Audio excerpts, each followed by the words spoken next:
Hai, selamat malam. Selamat berjumpa kembali dengan saya di channel Senandung Malam. Malam ini saya akan menceritakan sebuah cerita mistis yang berjudul Atas Nama Setan. Cerita ini saya ambil dari akun Twitter yang bernama @agilsaputra. Untuk kalian yang ingin langsung membacanya, silahkan kunjungi akun Twitternya yang akan saya sertakan di kolom deskripsi. Dan juga jangan lupa untuk memfollow akun Twitter si penulis. Sebelum saya menceritakan kisahnya, subscribe dahulu ke channel YouTube saya dan juga tekan tanda like.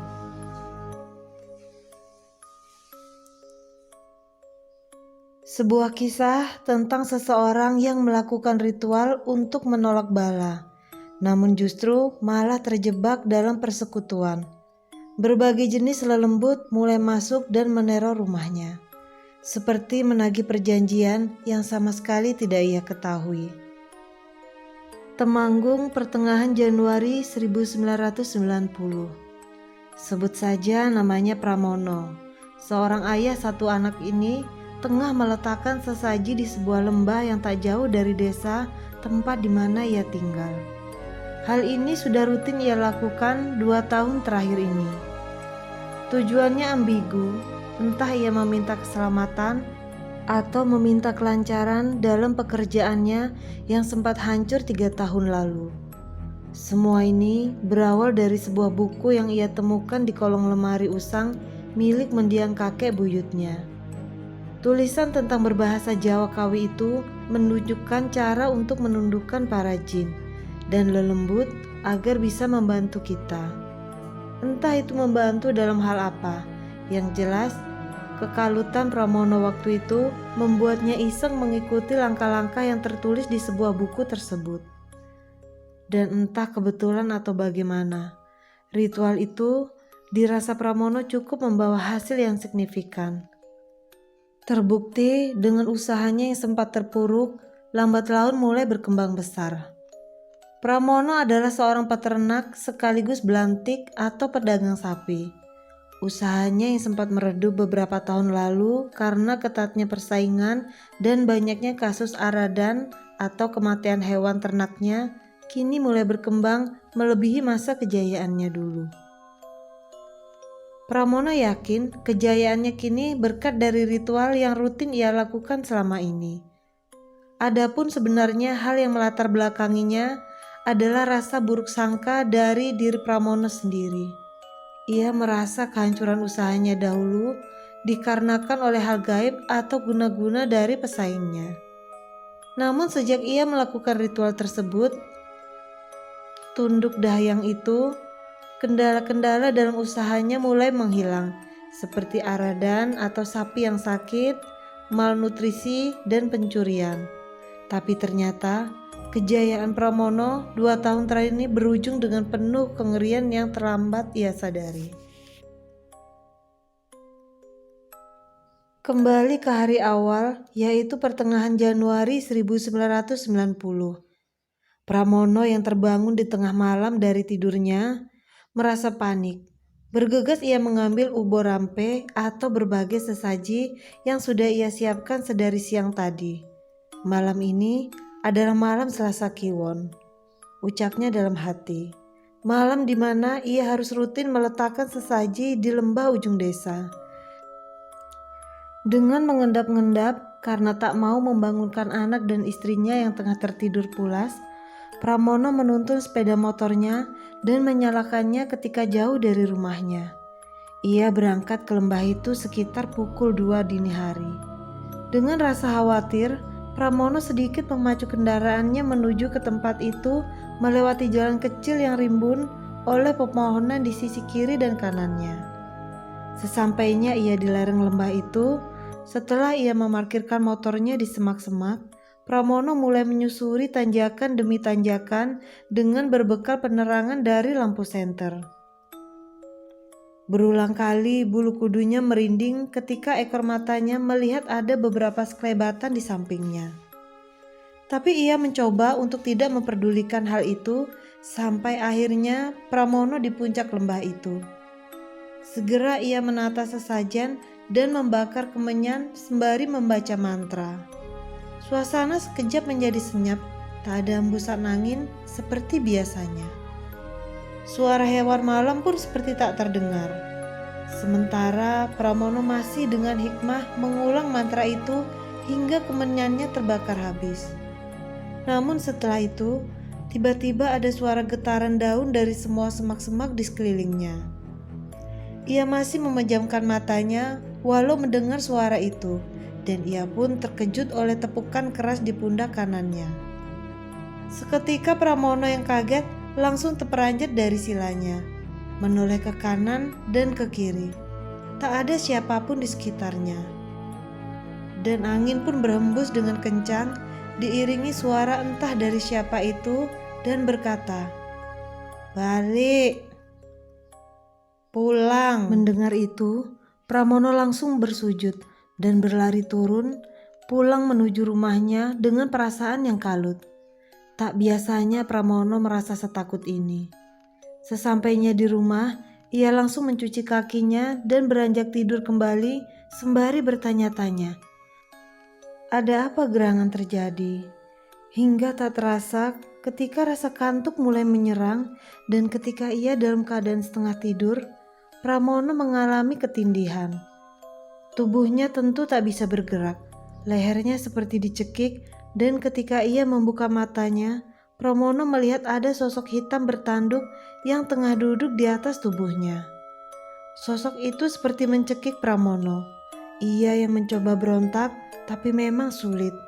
Sosok itu terlalu kuat, sampai akhirnya ketika tubuh Pramono mulai lemas, sosok itu melepaskan cekikannya dan hilang begitu saja.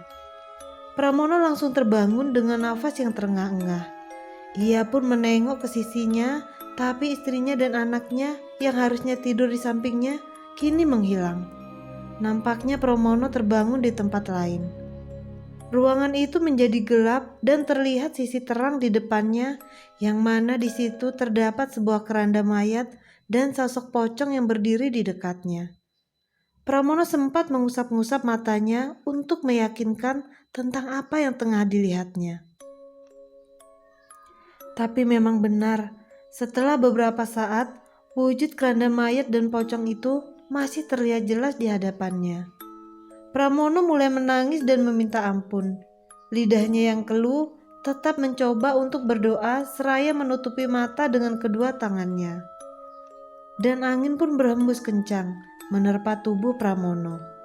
Keadaan pun menjadi gelap dan ia kali ini benar-benar terbangun di alam nyata. Terlihat istrinya yang menggoyang-goyangkan tubuh Pramono. "Ada apa, Mas? Bangun, bangun, Mas," kata istrinya. Di sini Pramono bernafas lega. "Oh, cuma mimpi," batinnya. Tanpa berkata-kata, Pramono pun kembali tidur dengan memeluk istrinya dan terbangun keesokan harinya. Pramono terbangun di hari itu sambil memegang tengkuknya yang terasa sangat pegal. Pikirannya kembali mengingat kejadian semalam dan mimpi aneh itu. Namun semua seketika buyar ketika anak gadisnya memanggilnya. "Bapak, ayo berangkat," kata anaknya yang sudah menggendong tas sekolahnya. Pramono pun segera mencuci mukanya dan bergegas ke garasi. Mengeluarkan motornya, ia mengantarkan anaknya ke sekolah. Singkat cerita, setelah itu ia sudah pulang ke rumahnya, terlihat melamun di ruang tamu. "Gak ke kandang, Mas," kata istrinya seraya mengantarkan teh hangat kepada Pramono. "Iya, habis ini," jawab Pramono. "Leherku kok sakit ya, Bu?" katanya kembali. "Salah bantal kui, Mas. Lagian jenengan ngimpi apa tuh semalam kok sampai gagap-gagap begitu?" kata sang istri. "Lambo, Bu, ndak jelas. Ya wes, aku tak ke kandang dulu," jawab Pramono memotong pembicaraannya seraya menyesap teh hangatnya sedikit. Ia pun ke kandang ternaknya yang jaraknya tak jauh dari rumahnya tersebut. Sampai di kandang sapinya, Terlihat Slamet salah satu pekerjanya yang tengah memberi makan ke sapi-sapi milik Pramono. "Gasik mas, pagi-pagi mas," kata Slamet kepada juragannya sambil menguap seperti masih mengantuk. "Iya ini Pak Mot," jawab Pramono mendekat. Pak Slamet terus menguap sambil sesekali meringis memegangi pundaknya. Pramono pun bertanya, "Kenapa toh Pak Mot? Kurang tidur?" "Tak bisa tidur mas, semalam digangguin terus sama Simbah." "Hehehe," jawab Pak Slamet yang selalu mengganti kata hantu atau demit menjadi si Embah. "Halah biasa toh Pak," jawab Pramono, dan mereka pun tertawa bersama. Jadi Pak Slamet ini adalah pekerja Pramono yang bertugas menjaga kandang ternak. Jadi beliau ini kalau malam menginap di kamar yang sudah disediakan di area kandang. Beliau juga bisa dibilang orang yang kelewat berani dan sudah biasa bersentuhan dengan hal-hal seperti itu. Tapi dari raut wajahnya, apa yang beliau lalui semalam sepertinya berbeda. Pramono dan Pak Slamet pun lanjut dengan obrolan tak penting sambil menyusuri kandang yang memanjang. Hingga tak selang beberapa lama, Mbok Sumini, yaitu istri Pak Slamet, datang membawakan bubur ketan. Bakal Pak Slamet sarapan. Untung Mbok Sumini membawa lebih. Mereka pun sarapan di balik depan kandang dengan nikmat walau berlauk aroma kotoran sapi. Namun, sepertinya mereka sudah biasa dengan suasana ini. Tapi tak selang beberapa lama, terdengar dari arah kandang gumaman dari sapi yang suaranya tak biasa. Disusul dengan suara gaduh, "Gubrak!" Spontan, Pak Slamet langsung memeriksa dan tak selang beberapa lama, Pak Slamet berteriak, "Bogel, Pak!" Mendengar itu, Pramono langsung menghampiri, disusul oleh Mbok Sumini di belakangnya. Dan di situ terlihat Bogel, nama sapi limosin super yang bobotnya hampir 700 kilo itu limbung tiarap. Nafasnya terengah-engah sambil terus menggumam kesakitan. "Waduh," Pramono menepuk jidatnya. "Sana Pak Mat, panggil Mas Samsuri," katanya menyuruh Pak Slamet memanggil Samsuri, seorang mantri hewan. Tapi belum sampai Pak Slamet beranjak keluar, nafas si Bogel sudah tersengal-sengal. Pramono sudah hafal betul ini tak akan terselamatkan. Dia pun mencabut golok di pinggangnya dan menyembelihnya. Tak ada perlawanan sama sekali dari sapi itu. Pak Slamet dan istrinya melongo melihat juragannya merugi. Bagaimana tidak, untuk ukuran si Bogel ini harganya bisa mencapai 3-4 jutaan. Kalau dikurskan di tahun ini, mungkin bisa mencapai 20 jutaan lebih. Pramono kembali duduk di balai dengan baju yang penuh noda darah dari sapi yang terpaksa ia sembelih. Terlintas di pikirannya tentang kejadian beberapa tahun lalu yang mana ternaknya suka tiba-tiba mati tanpa sebab yang jelas. Pak Slamet menghampiri dan menjelaskan bahwa tadi pagi sapi itu baik-baik saja sebelum limbung. Pramono juga mengiyakan, pasalnya pengecekan kesehatan sapinya yang baru dilakukan sehari lalu hasilnya sehat-sehat saja. Dan beberapa saat kemudian, dua pekerjanya pun datang. Sebut saja Jono dan Paimin. Pak Slamet segera mengajak mereka untuk memotong dan menguliti sapi itu. Namun di sini hal mengejutkan terjadi lagi, karena sudah tercium bau bangkai dari sapi itu. Sangat aneh. Belum sampai 30 menit, daging si Bogel sudah membusuk. Pramono yang masih duduk di balai pun ikut mencium bau itu dan bergegas menghampiri. Pramono hanya bisa bertolak pinggang sambil menggelengkan kepalanya. Mau tak mau, mereka pun urung memotong sapi itu dan atas perintah dari Pramono, si Bogel pun dikubur. Pramono kesal setengah mati, raut wajahnya kecewa. Jangan sampai kegagalan dahulu terulang lagi, batinnya. Dengan muka lesu, Pramono pun kembali ke rumahnya dan menceritakan rincian kejadian itu kepada istrinya. Sang istri yang lugu pun hanya bisa menyuruh Pramono untuk sabar. Singkat cerita, malam pun tiba. Pramono tengah duduk di teras depan rumahnya sambil menyesap kopi.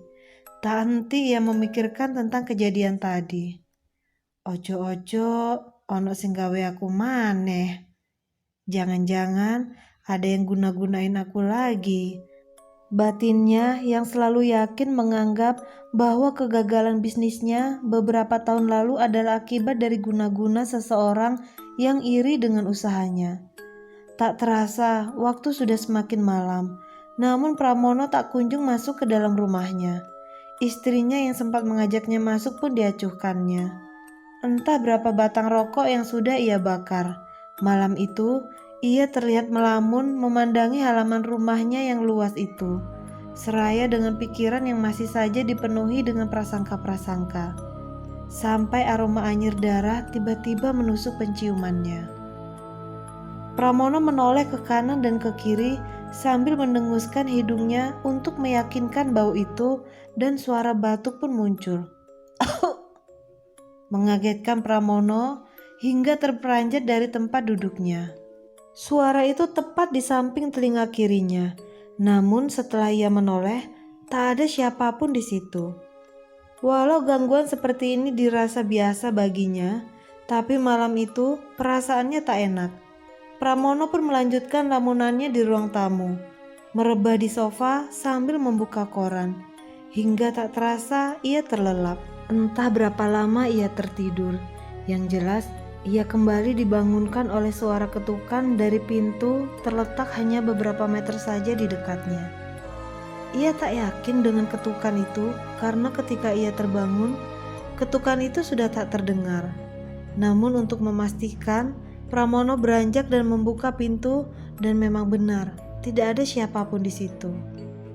Badannya sedikit keluar untuk memastikan memang tak ada orang. Setelah ia yakin, Pramono pun kembali mengunci pintunya dan berbalik untuk melanjutkan tidurnya. Kali ini ia berjalan menuju kamarnya. Namun langkahnya seketika terhenti saat samar-samar ia melihat wujud putih berdiri di dekat rak buku di ruang tengah. Wujudnya memang tak jelas karena memang cahaya penerangan di ruangan itu dipadamkan. Seraya mengusap matanya, Pramono berjalan mendekat dan kini semakin jelas. Sosok gadis kecil berambut panjang, wajahnya menghadap ke tembok. Awalnya Pramono mengira itu adalah anaknya. "Sari?" kata Pramono sambil mendekat. Namun sosok itu tak bergeming dan malah kini terdengar mengucap kata-kata seperti larapalan mantra dengan tempo cepat dan nada yang membisik. Dan sosok itu pun memutar kepalanya, menoleh ke arah Pramono yang kini berdiri kaku tak bisa bergerak. Wajahnya hitam tak begitu jelas. Sosok itu berjalan mendekat dan semakin mendekat ke Pramono, dan hilang setelah menabrak tubuh Pramono. Ia mengumpulkan tenaganya dan berjalan masuk menuju kamarnya dengan langkah yang sangat berat. Namun untungnya, ia berhasil sampai di kamar tanpa ada sesuatu yang terjadi lagi. Pramono bergegas merebah di samping istrinya, meringkuk bersembunyi di balik selimut seraya terus berpikir, apa itu tadi? Tak biasanya ia bersentuhan dengan lelembut segamblang akhir-akhir ini, dan tak biasa juga ada lelembut yang menampakkan diri di rumahnya. Pikirannya kacau, ia masih berada di balik selimut, hingga tak terasa azan subuh pun berkumandang. Terlihat sang istri yang beranjak dari tempat tidur untuk beraktivitas. Ia tak menyadari bahwa Pramono suaminya yang membelakanginya masih terjaga. Perlahan, matahari mulai terbit, membuat suasana menjadi terang. Pramono yang memang belum tidur dari semalam memutuskan untuk keluar dari kamar, menyeduh kopi di dapur. Ingin rasanya ia bercerita kepada istrinya yang tengah memasak tentang kejadian semalam. Namun ia urung karena tak mau membuatnya takut dan tak nyaman. Tanpa ada percakapan yang berarti, sang istri masuk kembali ke kamar untuk membangunkan Sari sang anak. Sementara Pramono kini duduk melamun dengan kopi di genggaman di pintu belakang dapur yang menjorok ke pekarangan belakang rumahnya. Kantung matanya terlihat hitam. Kembali pikirannya teringat kejadian semalam. Sampai akhirnya sang istri menghampiri. "Mas, Sari kok panas yo? Kayaknya masuk angin," ucap sang istri membuyarkan lamunan Pramono. Bergegas ia masuk dan memeriksa, memegang leher dan kepala Sari yang memang benar demamnya sangat tinggi. Waktu itu mungkin sekitar pukul 6 pagi. Tak ke tempat Bu Mar," ucap Pramono yang berkata akan ke tempat Bu Mar, salah satu bidan di desa tersebut. Singkat cerita, tak selang beberapa lama, Bu Mar pun datang dibonceng oleh Pramono. Segera beliau memeriksa keadaan Sari. Bu Mar tak bisa berbuat banyak.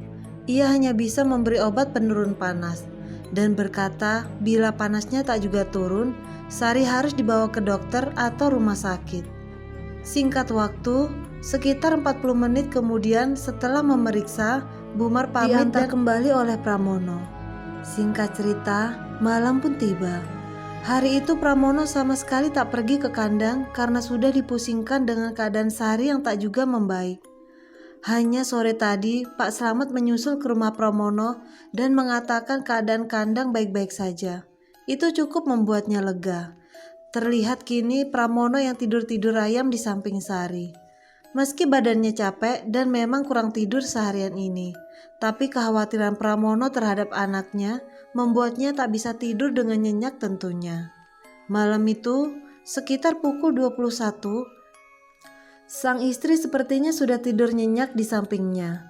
Sementara Pramono yang masih menutupi kedua matanya dengan satu lengannya dan sesekali memeriksa keadaan anaknya yang sering mengigau. Mungkin keadaan ini dipicu karena demam Sari yang cukup tinggi. Pikiran Pramono perihal lelembut yang dilihatnya kemarin malam sudah hampir ia lupakan karena teralihkan oleh keadaan anaknya ini. Sampai akhirnya ada yang mengetuk pintu rumahnya. Lagi. Tok, tok, tok. Tok, tok, tok. Pramono tak curiga karena sekarang belum terlalu larut. Dengan kalem, ia beranjak dari tempat tidurnya dan pergi memeriksa. Namun setelah sampai depan dan ia membuka pintu, tak ada siapapun di luar. "Asu!" gerutu Pramono. Rasa takutnya ditimbun oleh kekesalannya. Ia kembali menutup pintu dengan sedikit membanting dan masuk lagi ke kamarnya. Di dalam, di ujung ranjang, Pramono tak bisa lagi tidur. Rasa kantuknya terusir oleh ketukan tadi. Ia menatap langit-langit kamar dengan sesekali melirik ke arah jendela dengan tirai semi transparan. Luar seperti terlihat terang karena memang kamarnya yang agak gelap.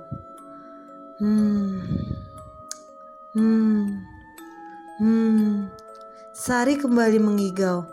Dengan sigap, Pramono membelai dan menenangkannya. Tapi tak selang beberapa lama, ketukan itu muncul lagi. Tapi kali ini dari kaca jendela kamarnya. Tok, tok, tok dengan tempo yang lambat.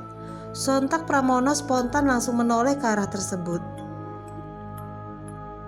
Dan ia seperti melihat bayangan hitam yang berdiri di balik jendela kamarnya. Pramono terperanjat dan mendudukkan posisinya, mencermati serta memastikan apa yang ia lihat. Dan memang, sepertinya ia tidak salah lihat. Pramono memegangi tubuh anaknya dengan pandangan yang masih tertuju dengan sosok bayangan hitam di balik jendela itu. Sampai akhirnya, Pramono sadar bahwa perlahan bayangan itu mulai berubah bentuk, membesar dan terlihat seperti bertanduk, mengetuk-ngetuk kaca jendela seraya menggeram. Pramono yang kini benar-benar ketakutan mencoba untuk membangunkan istrinya. Namun hampir bersamaan dengan itu, tiba-tiba pintu kamarnya kini terbuka dengan perlahan. Sontak Pramono yang menoleh kembali dikagetkan ketika melihat sosok putih yang terlihat berdiri di depan pintu. Sosok itu adalah Pocong dengan kain kafan yang berlumuran darah. Lidahnya keluh tak bisa mengucap apapun, hanya tangannya saja yang sedari tadi menggoyangkan tubuh istrinya, yang akhirnya ikut terbangun dan menyaksikan itu semua. Astagfirullah, ucap sang istri seraya meringkuk membelakangi sosok pocong di depan pintu. Dan tak sampai di situ, karena tiba-tiba saja, buk! Ada sesuatu yang turun dengan keras dan berdiri di depan Pramono serta istrinya. Tak jelas wujudnya karena memang hitam dan gelap. Hanya terlihat matanya saja yang merah menyala. Dan ranjang pun bergetar. Sari menggelinjang kejang. Suasana panik tak karuan. Kini perhatian Pramono dan istrinya teralihkan oleh anaknya. Ia hanya bisa memegangi tubuh anaknya yang bergetar, sementara sang istri terlihat menangis. Namun seiring dengan itu, ternyata sosok-sosok lelembut itu menghilang saling bersamaan dengan Sari yang mulai tak lagi kejang. Pramono sempat merasa lega dan sang istri juga terlihat tenang. Namun itu tak berlangsung lama. Ketika setelah itu, "Bu, Sari," ucap Pramono lirih yang langsung menempelkan telinganya ke dada anaknya. Disusul dengan sang istri yang memegangi tangan Sari yang masih hangat, namun nadinya sudah hampir tak ada. Pramono langsung berlari keluar rumahnya untuk mencari bantuan. Tapi tak selang beberapa lama, tangisan istrinya pecah. Kita semua pasti tahu apa yang terjadi. Ya, benar. Sari, anak gadis semata wayang Pramono, sudah tak bernafas lagi. Dan Pramono yang kembali datang pun harus menerima kabar pilu ini. Tatapannya mendadak kosong mendengar tangisan istrinya di dalam. Firasatnya sudah tebal kalau anak gadisnya sudah tiada. Tak butuh waktu lama, kabar kematian Sari anak Pramono langsung menyebar ke seluruh desa. Banyak orang yang kaget dengan berita ini. Pasalnya, Sari ini anaknya sehat dan ceria.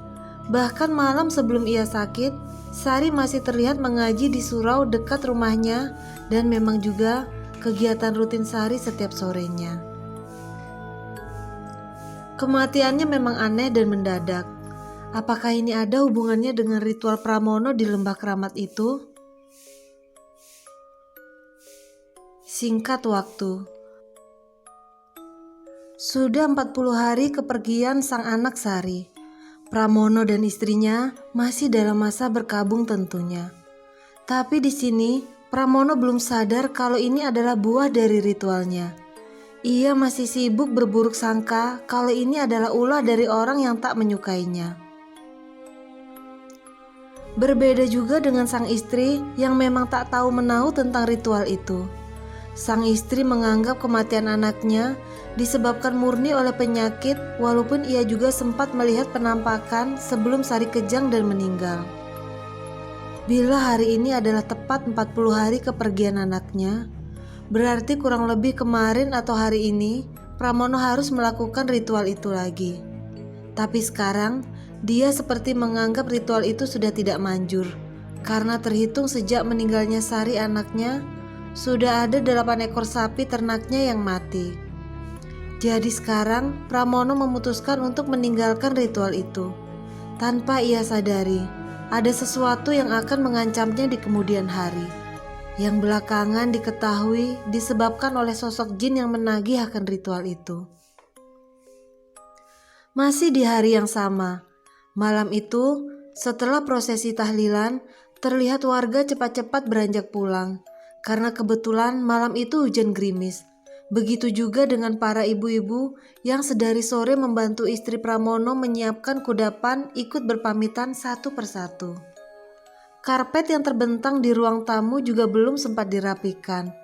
Terlihat Pramono yang duduk menyiku di sudut ruangan dengan pecinya yang miring, menghisap rokok dan sesekali mengepulkan asapnya ke langit, seakan melepaskan beban pikirannya yang cukup berat akhir-akhir ini. Tak selang beberapa lama, istrinya mendekati seraya memberikan segelas kopi hangat. Mereka kini duduk bersama dengan kepala sang istri yang bersandar di pundak Pramono. Hujan yang tadi gerimis berubah menjadi deras, dan tak selang beberapa lama, Pak Slamet menerobos masuk seakan terburu tanpa mengetuk pintu rumah juragannya. Dengan masih mengenakan mantel, Pak Slamet memberi kabar yang tak mengenakan, kalau satu sapi ternaknya mati lagi. Istrinya terkejut, tapi tidak dengan Pramono yang dengan santai dan tanpa beranjak dari posisinya. Lanjut ke part 2, silahkan nanti bisa dibaca di video berikutnya.